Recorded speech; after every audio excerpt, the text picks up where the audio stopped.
Assalamualaikum warahmatullahi wabarakatuh. Selamat pagi semuanya. Kami dari kelompok 11 yang beranggotakan saya Hafib Wijanarko, kemudian M. Rizaluddin Hasan, Nurul Istiqomah, dan David Setiawan akan mempresentasikan materi pengambilan keputusan taktis. Langsung saja kita menuju materi yang pertama. Ya, kita masuk materi yang pertama, yaitu tentang pengambilan keputusan taktis. Pengambilan keputusan taktis merupakan pengambilan keputusan yang terdiri atas pemilihan di antara berbagai alternatif dengan hasil yang langsung atau terbatas. Tujuan keseluruhan dari pengambilan keputusan taktis adalah memilih strategi alternatif sehingga keunggulan bersaing jangka panjang dapat tercapai.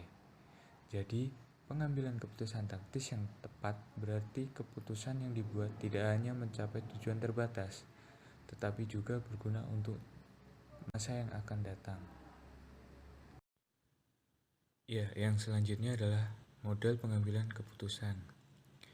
Model pengambilan keputusan taktis, model keputusan adalah serangkaian prosedur yang diikuti akan mengarah pada suatu keputusan. Nah, dalam pengambilan keputusan ini ada 6 langkah yang harus dilakukan.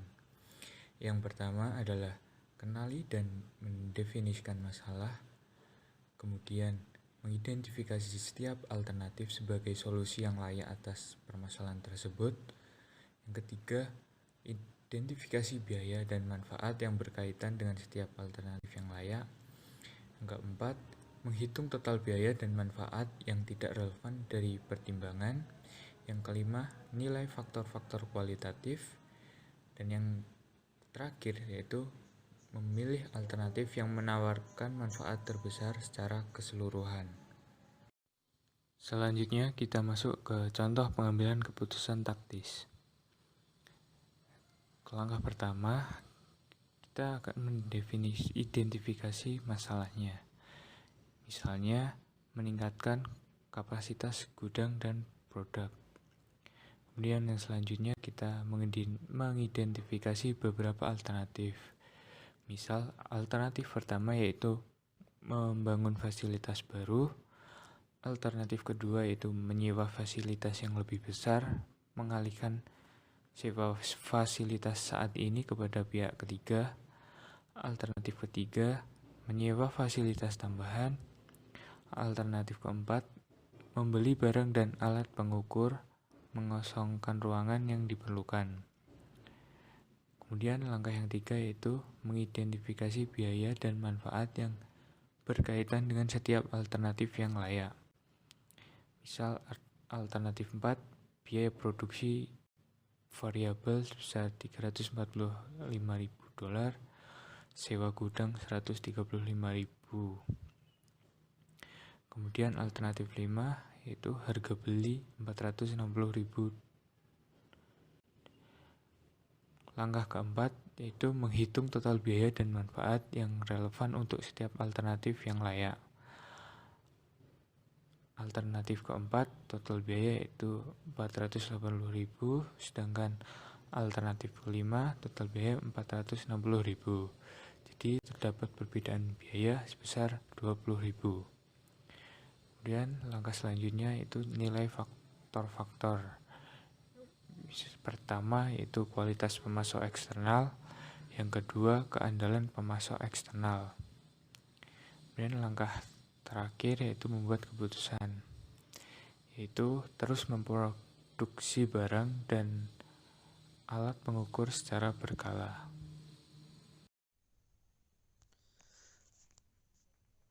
Untuk menjadi relevan, suatu biaya tidak hanya merupakan biaya masa depan, tetapi juga harus berbeda dari satu alternatif dengan alternatif lainnya. Artinya, biaya relevan adalah suatu biaya yang terjadi hanya saat suatu alternatif tindakan tertentu, namun tidak terjadi pada alternatif tindakan yang lainnya. Biaya relevan juga akan mempengaruhi suatu pengambilan keputusan, karenanya biaya relevan harus dipertimbangkan dalam pembuatan suatu keputusan.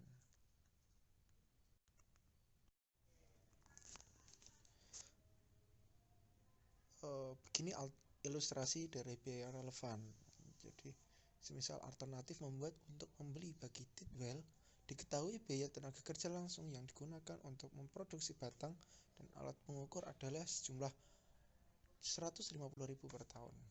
Apakah biaya ini harus menjadi suatu faktor dalam keputusan tersebut? Apakah biaya tenaga kerja langsung merupakan biaya masa depan yang berbeda pada kedua alternatif? Ya, untuk memproduksi batang dan alat pengukur selama tahun berikutnya dibutuhkan jasa tenaga kerja langsung yang harus dibayar.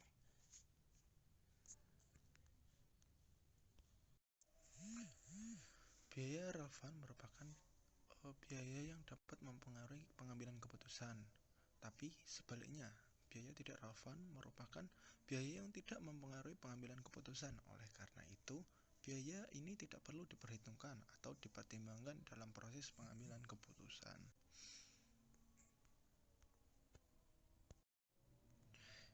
Ilustrasi biaya masa lalu yang tidak relevan contohnya yaitu Tidwell menggunakan mesin untuk memproduksi batang dan alat pengukur. Mesin-mesin tersebut dibeli 5 tahun yang lalu dan telah disusutkan dengan tarif 125.000 per tahun.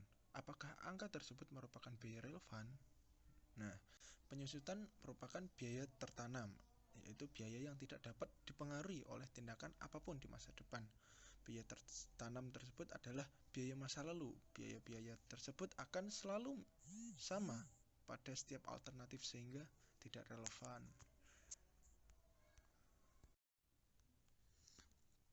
Ilustrasi biaya masa depan yang tidak relevan. Anggaplah bahwa biaya untuk melis seluruh pabrik yaitu 340.000 dialokasikan ke departemen produksi yang berbeda, termasuk departemen yang memproduksi batang dan alat pengukur, yang menerima sejumlah 12.000 dari biaya tersebut. Apakah biaya 12.000 relevan dengan keputusan membuat atau membeli yang dihadapi Tidwell? Nah, jumlah pembayaran yang dialokasikan ke departemen lainnya mungkin berubah apabila produksi batang dan alat pengukur dihentikan. Tetapi besarnya total pembayaran tidak dipengaruhi oleh keputusan yang dibuat. Karena itu, pembayaran list termasuk biaya yang tidak relevan.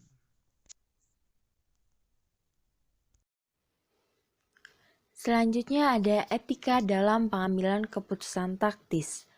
Dalam pengambilan keputusan taktis, masalah etika selalu berkaitan dengan cara keputusan diimplementasikan dan kemungkinan pengorbanan sasaran jangka panjang untuk hasil jangka pendek. Biaya relevan berguna dalam pengambilan keputusan taktis.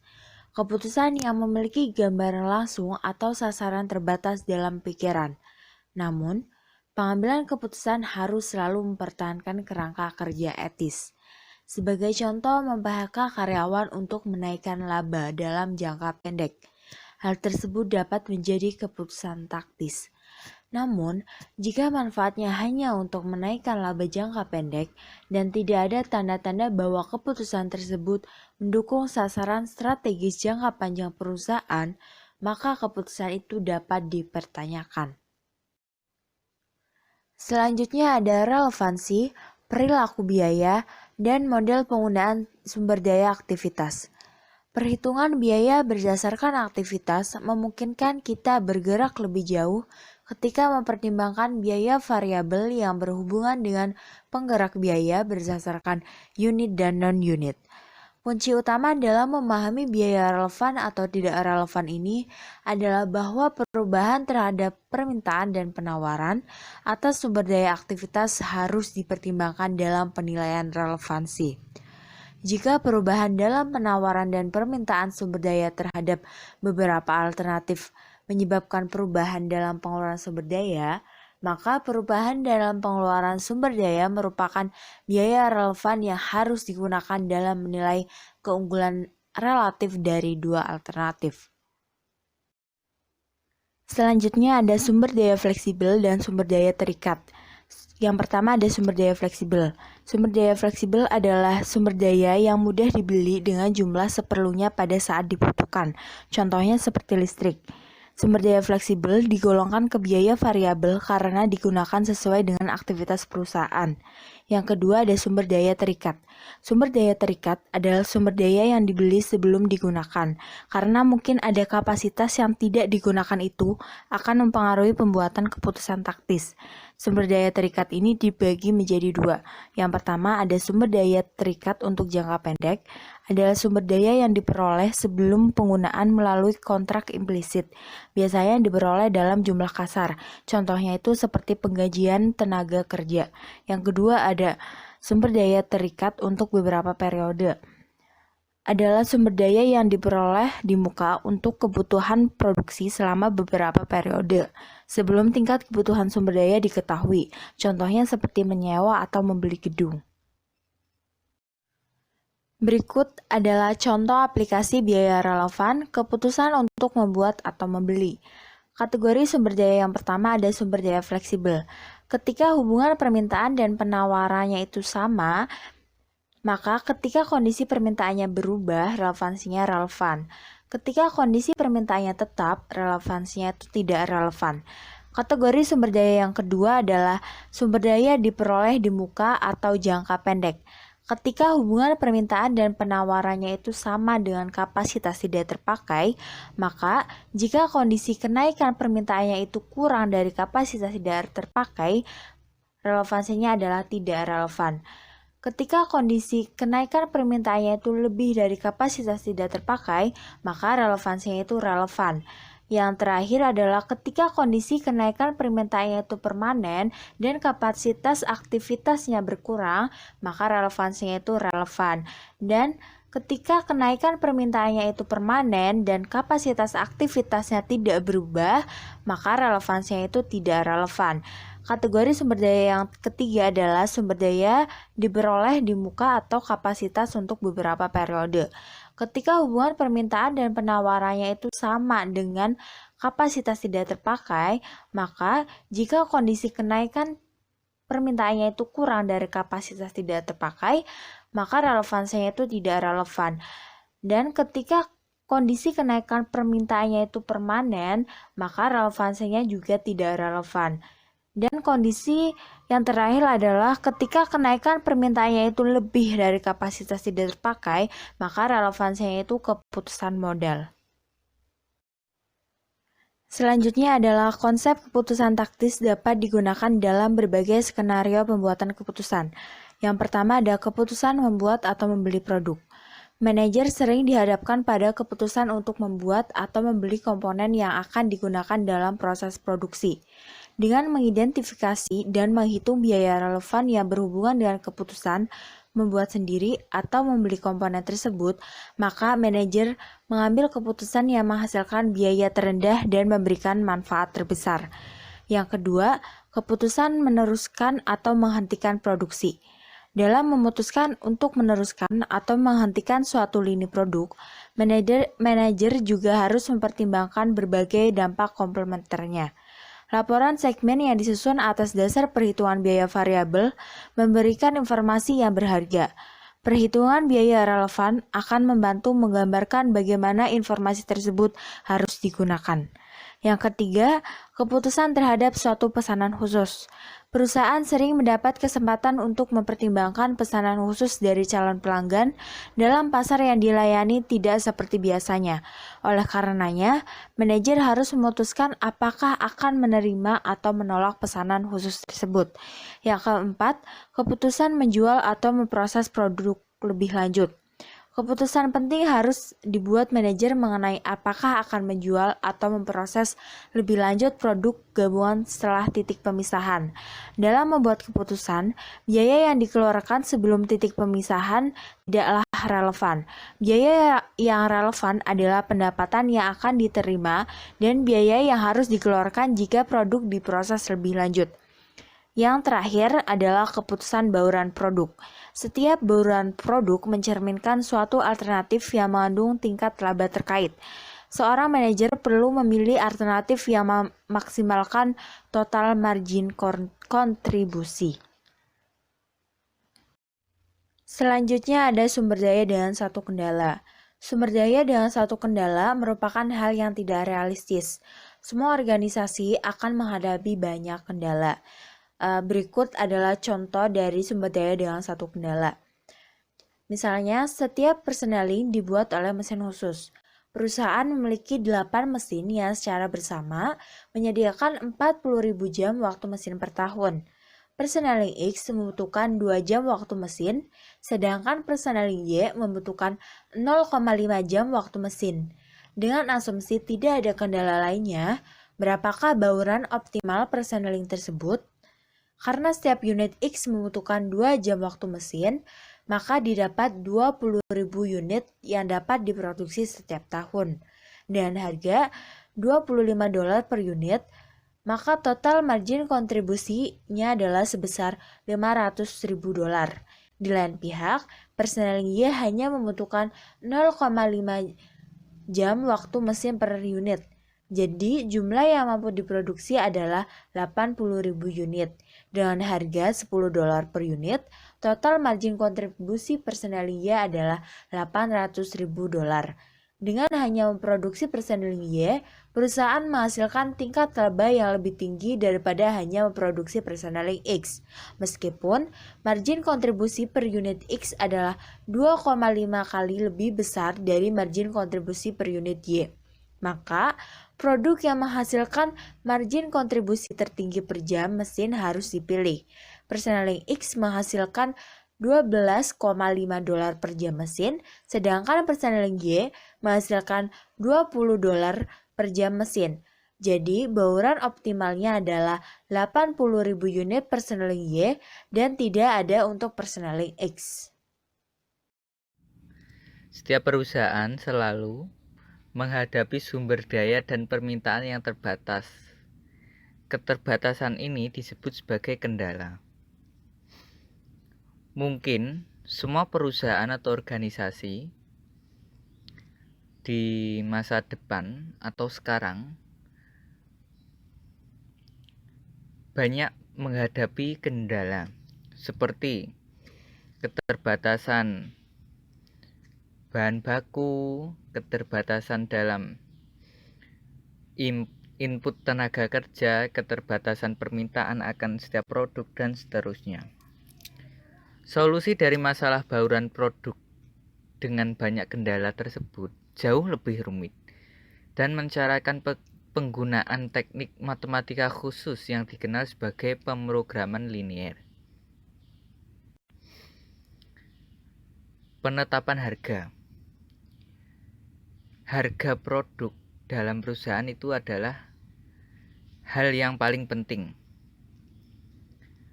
Karena pendapatan harus menutup biaya perusahaan untuk menghasilkan laba, maka banyak perusahaan terlebih dahulu menetapkan biaya daripada menentukan harga tersebut. Perhitungan biaya target dapat digunakan paling efektif pada tahap desain dan pengembangan siklus hidup produk. Secara umum, biaya merupakan justify penting untuk harga. Ada istilah penetapan harga predator. Merupakan praktek pengaturan harga yang lebih rendah dari biaya dengan tujuan merugikan pesaing dan mengeliminasi persaingan. Dalam kancah internasional atau pasar internasional, harga predator ini disebut dengan dumping. Ada lagi yang namanya diskriminasi harga, yaitu pengenaan harga yang berbeda kepada beberapa pelanggan atas produk-produk yang pada dasarnya sama.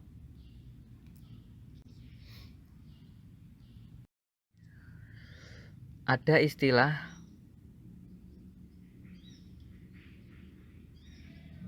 jangan selalu mementingkan diri sendiri terhadap siapapun, kecuali bila bertindak secara adil. Kaitannya dengan penetapan harga, sebuah perusahaan jangan sampai salah dalam menetapkan harga. Karena jika salah dalam menetapkan harga, masyarakat akan merasa tidak diberikan keadilan dalam perusahaan itu memberikan penetapan harga. Maka standar masyarakat mengenai keadilan memiliki dampak penting terhadap harga. Dan juga eksploitasi harga dikatakan terjadi ketika perusahaan dengan kekuatan pasar menghargai produknya sangat tinggi.